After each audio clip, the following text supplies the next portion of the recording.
Cowboys have lost 2 straight games playing without both Dez Bryant and Tony Romo, and it doesn't look like their schedule is getting any easier. This weekend they play host to the Patriots, then a bye followed by games at the Giants and home against the Seahawks. So again, this weekend the Patriots, a bye followed by games of the Giants and the Seahawks. Darren Woodson, our former Cowboy, in the house. Good to see you, as always. Welcome back. Thanks for having me. Sorry to do this to you. Are your Cowboys done? No, it's October 8th, am I right? Yeah, no, but they're not done. injuries. I mean, this is still a long season to go on here, and I understand people are saying, well, Tony Romo, we're not sure if when he's going to come back. Dez Bryant, we're still not sure. He's their guy that makes the big plays, and I understand all that. But it's October 8th. We have to give this time. Right now, they're 2-2 in the division. They've got 2 NFC East wins under their belt right now, and they're going to get guys coming back. Greg Hardy's coming back this week, and he's not going to do probably much this week, but in the long haul, Randy Gregory will be back in the next couple of weeks. Rolando McClain, who's the guy that's the strength of that I know they talk about Sean Lee being the guy making the big plays, but Rolando McClain brings that physicality to that defense. And they actually do hope Sean Lee is going to be able to play this week with concussion. Yeah, so I still think this team still has a chance, and they're playing in a division where in the NFC East right now, where the Eagles are 1-3. They don't scare anyone. You can't tell me the Washington Redskins bring any fear to anyone in this league, and they've already beaten the New York Giants. I still think they have a shot to win this division. It's going to be over the long haul. They're going to have to play better than what they've been playing, especially defensively. The one part that really scares me with this team is this.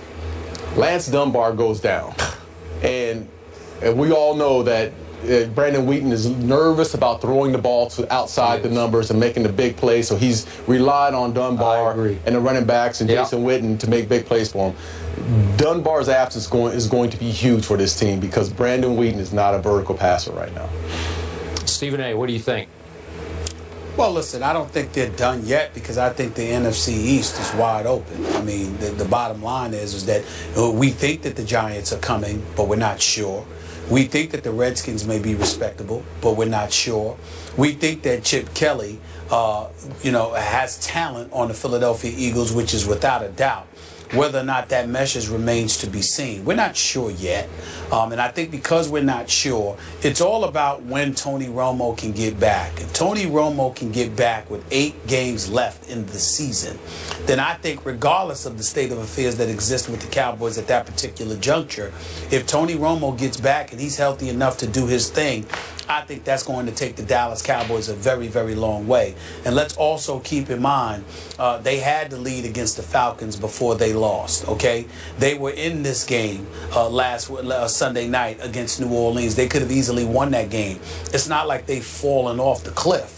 And you've got Rolando McClain and you've got Greg Hardy coming back. And so it's entirely plausible that they could find a way to win one of these games. But in the event that they lose, I mean, we're talking about the Dallas Cowboys being somewhere along the lines of 3-5 or 4-4 after 8 games. And I think in the NFC East, you're still right there. And you can make some noise over the last 8 weeks of the season. You know what's funny about this? What? I'm the lifelong Cowboy fan here in this group, and I'm the biggest pessimist right now. I'm sorry. I'm going to be a realist, but Darren Woodson, I'm looking at New England, at the Giants, Seattle. Can they win those 3 games? I'm sorry. I'm trying to see glass half full. I don't think they can win those 3 games. Is that fair? Is that being just ridiculously pessimistic? I don't love losing Lance Dunbar. Maybe they'll make a quarterback change, although I think Brandon Whedon's played pretty well. Maybe a little better than I thought he would be able to play. I don't think he's been the reason that they've lost 2 games that I was praying they could bank. Right. Like, I thought they could, even with Brandon Whedon, beat Atlanta at home, and I thought they could win at New Orleans. I'm with you there, Skip. Yeah. And bank those 2 and get to 4-0, and then you just hang on for dear life, because then it gets hard. And you just say, okay, but we banked 4, and maybe we can survive until Tony gets back, and he's projected to be back at Miami November 22nd. Well, my fear is if you lose these 3, you fall to 2-5. And then the Eagles come to town, and we know what the Eagles did to them there on Thanksgiving last year. The Eagles are still a talented football team, and now they owe Dallas the one from Philly. and they like playing at Jerry World because everybody likes playing at Jerry World. You and I have talked about that before. So is that a gimme for the Cow? No, it's not a gimme. So what if, worst case, you fall to 2-6? Can you go win at Tampa? Sure. And then Tony comes back, and let's say you get on a roll. Let's say you win out. And that would include winning at Green Bay, which would be no easy task. Right. They should have won last year in the playoffs at Green Bay, but whatever. But let's say you get on a late roll and you get to 10-6. And if you eke into the backside of the playoffs, you get the last berth at 10-6. I would love this team. Like if they got hot at the end, you know, that would work. What wins this division? What record wins this division? That's the big question. Okay. Is it 9-7? 9-7. 9-7, 8-8? 9-7. 8-8. Yeah, well, that would help. I mean, if you could win it with 10-6 on a late rush, and you actually got a home game in the play. Okay, not that this team is so good on the road. Listen, they just took Drew Brees to overtime. That was pretty great. Listen, that's not saying much. Okay, but still, Saints aren't that. Still, I understand, but given who the Cowboys are, given that they lost Sean Lee in the first half and Lance Dunbar in the opening second half kickoff, to hang in there, the defense has been pretty awful lately. To me, I don't know, it's been shockingly, and the offensive line has not exactly blown anybody off the ball. Yeah. So it's a little scary to me, but this is the kind of team, if it could get healthy and get hot, look out. Exactly.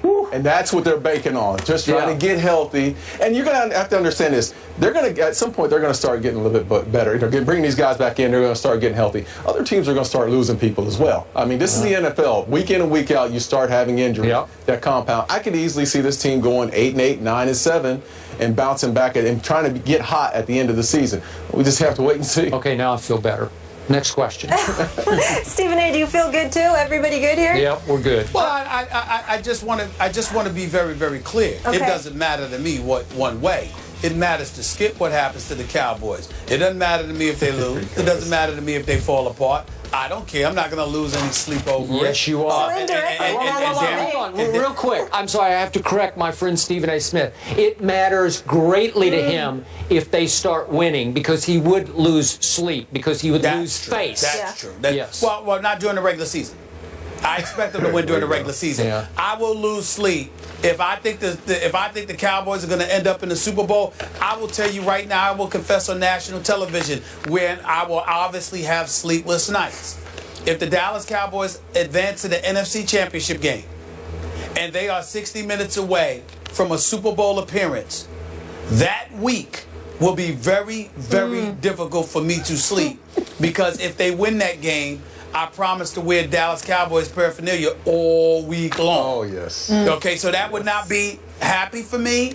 I will not be pleased with that. I'd be sick to my stomach. Anything prior to that, I'm cool. It's no biggie. As long as they don't get to the NFC Championship game and make me very nervous for that week, I'm going to sleep quite well. Good. Good thing you look good in blue. All right, the Giants, Eagles, Redskins tied for first in the division. That'll change after this week. The Pats face the Cowboys, Redskins, Falcons, Saints, Eagles, and Niners, Giants Sunday night. Up next, we go back to basketball, but we stay in New York. The Knicks are back in the news, but for all the wrong reasons. Darren, thank you so much for joining us. I apologize. That was very rude of me not to thank you there. We'll fill you in on the Derek Fisher-Matt Barnes fight. That's coming up next.